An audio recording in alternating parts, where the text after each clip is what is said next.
जय श्री गणेश। नमस्कार, मैं आचार्य संजय द्विवेदी।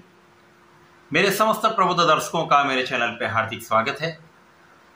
प्रिय दर्शकों, आज मैं मकर राशि का जुलाई माह का मासिक राशि फल लेकर आपके सम्मुख उपस्थित हूँ। जुलाई माह में मकर राशि के जातकों के लिए किस प्रकार की स्थितियां बन रही हैं, आपका स्वास्थ्य कैसा रहेगा, ज्ञान का भाव कैसा रहेगा, वैवाहिक संबंध तथा संतान का पक्ष कितना बलवान होगा, भाग्य का कितना साथ मिलेगा, धन का कितना लाभ मिलेगा, सुख संपत्ति का कितना लाभ आपको प्राप्त होने वाला है तथा कार्य क्षेत्र में कितनी प्रगति होगी, अथवा कहीं पर कोई समस्या या अवरोध है तो उसका क्या निराकरण, संपूर्ण विश्लेषण मैं पूर्ण तर्क के साथ करने जा रहा हूं। प्रिय दर्शकों, इस राशिफल को आप अपने लग्न तथा राशि दोनों के अनुसार देख सकते हैं। मकर राशि के लिए जो जुलाई में स्थितियां बन रही वो इस प्रकार हैं। आपके द्वितीय भाव में राहु का गोचर है, तृतीय भाव में शनिदेव हैं, आपके पंचम भाव में शुक्राचार्य का गोचर चल रहा है, आपके षष्ठम भाव में सूर्य और गुरु का महायोग है, सप्तम भाव में बुध है, अष्टम भाव में मंगल के साथ केतु का योग चल रहा है। तो ये समस्त स्थितियां बन रही हैं। जुलाई माह में शनिदेव वक्री अवस्था में आएंगे। 13 जुलाई को ये परिवर्तन होगा, जब ये नवंबर माह तक वक्री रहेंगे। 16 जुलाई को सूर्यदेव सप्तम भाव में जाएंगे, जहां पर बुधादित्य योग का प्रबल रूप से निर्माण होने वाला है। 18 जुलाई को बुध सप्तम भाव में ही वक्री अवस्था में आकर पूरा माह यहीं पर गोचर करेंगे। 26 जुलाई को शुक्राचार्य राशि परिवर्तन करेंगे, पंचम भाव से षष्ठम भाव में जाएंगे, जहां पर 2 गुरुओं का महासंयोजन महायोग बनने वाला है। 28 जुलाई को मंगल जो आपके अष्टम भाव में है वो नवम भाव में चले जाएंगे, विशेष लाभकारी स्थिति बनाएंगे। प्रिय दर्शकों, मकर राशि के लिए द्वितीय भाव में राहु का होना, अष्टम भाव में मंगल के साथ केतु का होना, यहाँ पर तात्कालिक रूप से वैसे भी मांगलिक दोष बन रहा है, जिसके कारण कहीं न कहीं कुछ स्वास्थ्य समस्याएं भी हो सकती हैं। वाणी दोष होता है, यहाँ पर कहीं न कहीं से परिवार के मध्य में आपको बहुत सामंजस्य रखना चाहिए, क्योंकि यहाँ पर आपकी वाणी दूषित हो सकती है।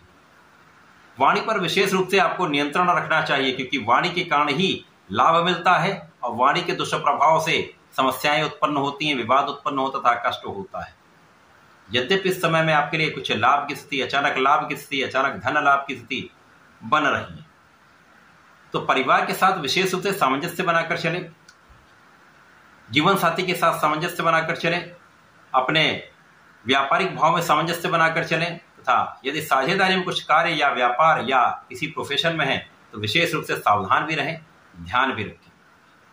यहां पर ऊर्जा का सही उपयोग आप सही दिशा में करेंगे तो आपको लाभ मिलेगा, क्योंकि मंगल यहाँ पर महाबलवान होकर अष्टम भाव में है। यहाँ पर विवाद की स्थिति भी बनेगी, क्रोध की स्थिति भी बनेगी, तथा मंगल की ऊर्जा कहीं ना कहीं तो सब प्रभाव भी देती है। तो यहाँ पर आपको बहुत संयमित रहना होगा। ऊर्जा का सही दिशा में उपयोग करेंगे, सर्वाधिक लाभ आपको प्राप्त होगा। यद्यपि यहाँ पर शत्रुओं पर पूर्ण नियंत्रण आपका रहने वाला है, शत्रु पराजित होगा, शत्रुओं का विनाश निश्चित है। कानूनी समस्याओं में किसी प्रकार का कोई कष्ट नहीं है, आप विजयी रहने वाले हैं। विदेशों से एक अच्छा लाभ आप प्राप्त कर सकते हैं, तथा इस समय में जो जातक नौकरी के लिए प्रयत्न कर रहे थे, प्रयास कर रहे थे, काम नहीं बन पा रहा था, उनका काम बनेगा। एक अच्छी नौकरी की प्राप्ति आपको हो सकती है। अथवा जो जातक नए कार्य क्षेत्र में जाना चाहते हैं, व्यापार में जाना चाहते हैं, लोनिंग कराना चाहते हैं, तो ये काम आपका बनने वाला है। इस समय में कार्य क्षेत्र में किसी प्रकार की कोई बड़ी समस्या नहीं है। कब तक नहीं है? जब तक आप विचार करके बात करेंगे, विचारशील होकर निर्णय लेंगे तथा सोच विचार कर ही बात करें। जरा सा भी अपने पर नियंत्रण खोना आपके लिए समस्या का कारण बन सकता है। इस समय में संतान पक्ष बलवान रहेगा, संतान से आपको संपूर्ण सुख प्राप्त होगा, तथा इस माह में आपकी इच्छा की पूर्ति हो सकती है। इस समय में आपका भाग्य अच्छा रहने वाला है, आपका कार्यक्षेत्र अच्छा रहने वाला है, तथा इस समय आप धर्म के मार्ग पर यदि चलते हैं, विशेष रूप से यहां पर आपको धर्म के मार्ग पर चलना चाहिए, अपने इष्ट का ध्यान करना चाहिए, धर्म कर्म के कार्यों में अपना मन लगाना चाहिए, तथा वहां पर अपना समय कुछ व्यतीत करना चाहिए, क्योंकि यहां पर राहु का प्रभाव कहीं ना कहीं आपको धर्म से विरत करने का भी है। तो यहां पर आपको इस पर विशेष रूप से ध्यान देना चाहिए। परंतु यदि इस समय में आप कुछ विशेष ज्ञान लेना चाहते हैं, अपनी ऊर्जा का सही दिशा में उपयोग करना चाहते हैं, तो विशिष्ट ज्ञान प्राप्त हो सकता है।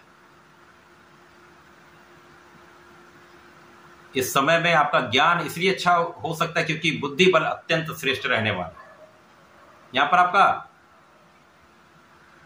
वाणी का प्रभाव भी अच्छा है, परंतु समय सोच विचार कर, इस समय में पूरा सोच विचार कर काम करें तो वाणी आपके लिए प्रभावशाली भी रहेगी। वाणी से आपको लाभ भी मिल सकता है। जो कला क्षेत्र के जातक है उनको इससे धन लाभ भी प्राप्त हो सकता है। आपके प्रोफेशन में आपको विशेष प्रगति करा सकता है। इस समय बुद्धि कुशाग्र है, आपकी कैलकुलेशन बहुत अच्छी है, तो आप इसका सही उपयोग करें, लाभ वृद्धि हो जाए, आपका मान सम्मान बढ़ जाएगा। इसी प्रकार से जब शनिदेव वक्री अवस्था में आएंगे तो इस भाव के प्रभाव को ये कई गुना बढ़ा देंगे।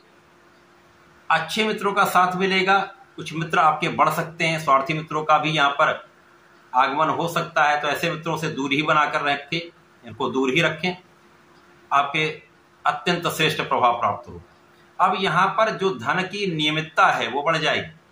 जो धन का असंतुलन बना हुआ था वहां पर संतुलन आ जाएगा, धन का कुछ संचय होने लगेगा, तो आपकी स्थिति पहले से अच्छी होने लगेगी। लाभ के नए मार्ग बनने लगे, इनकम के नए स्रोत बन जाएंगे।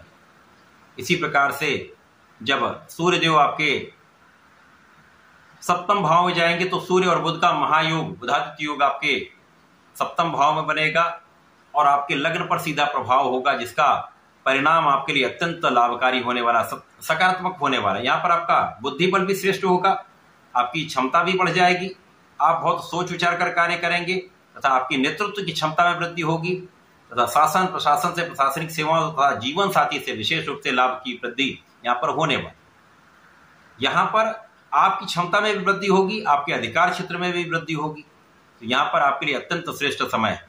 तो जो राहु का दुष्प्रभाव यहाँ पर कम होने लगेगा तथा आपके कार्य क्षेत्र में पहले से अधिक प्रगति होने लगेगी, क्योंकि आप फोकस्ड हो जाएं।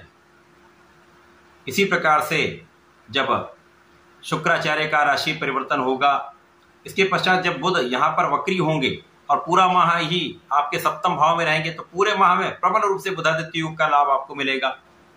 जो लोग सरकारी नौकरी में हैं, सरकार से संबंधित हैं, विशेष रूप से पद वृद्धि का, लाभ वृद्धि का योग बनता है। सरकार का पूर्ण सहयोग यहाँ पर प्राप्त होता है, पिता का संपूर्ण सहयोग प्राप्त होता है, आपके आत्मबल में वृद्धि हो जाती है।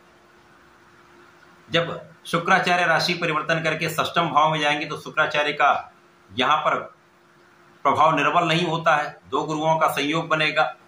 यदि यहाँ पर आपने अपने एडिक्शन पर तथा भोग विलास पर नियंत्रण कर लिया तो आपका ऐश्वर्य वैभव भी बढ़ेगा, धन संपदा में भी वृद्धि होगी, भूमि विभवन वाहन से भी लाभ मिलेगा तथा इस समय का संपूर्ण उपयोग आप अपने क्षेत्र में कर पाएंगे।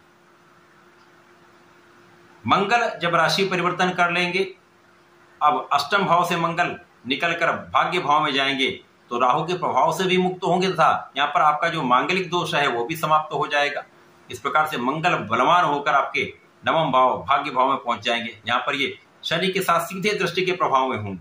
जब शनिदेव और मंगल का सीधा संबंध बन जाता है तो आप बहुत टेक्निकल हो जाते हैं, बहुत प्रैक्टिकल हो जाते हैं, जिसका प्रभाव, जिसका सकारात्मक प्रभाव आपके कार्य क्षेत्र में प्राप्त होने वाला है, आपके जीवन के क्षेत्र में होने वाला है।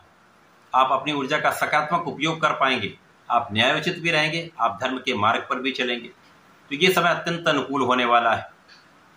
इस समय में आपका पराक्रम कई गुना बढ़ जाएगा, आपका साहस कई गुना बढ़ जाएगा, तो आप निर्णय लेने से डरेंगे नहीं तथा अपने क्षेत्र में आप कुछ विशेष काम करने वाले, जिसका लाभ आपको प्राप्त होगा। तो ये माह कुछ विशेष योग बनाने वाला है, कुछ मिला जुला प्रभाव देने वाला है, परंतु माह के अंत तक कुछ विशेष स्थितियां आपके लिए अत्यंत लाभकारी होंगी। इस पूरे माह में आपको गणपति जी की आराधना करनी चाहिए, ओम गंगलपतये नमः का जप करना चाहिए तथा संकर मोचन की शरण में रहकर हनुमानाष्टक तथा भजन का बाण का पाठ प्रत्येक मंगल और शनिवार को करना चाहिए। ये समस्याएं भी सॉल्व होंगी तथा आपका लाभ का मार्ग प्रशस्त हो जाए। तो ऐसा करके इसका लाभ लें। धन्यवाद, नमस्कार।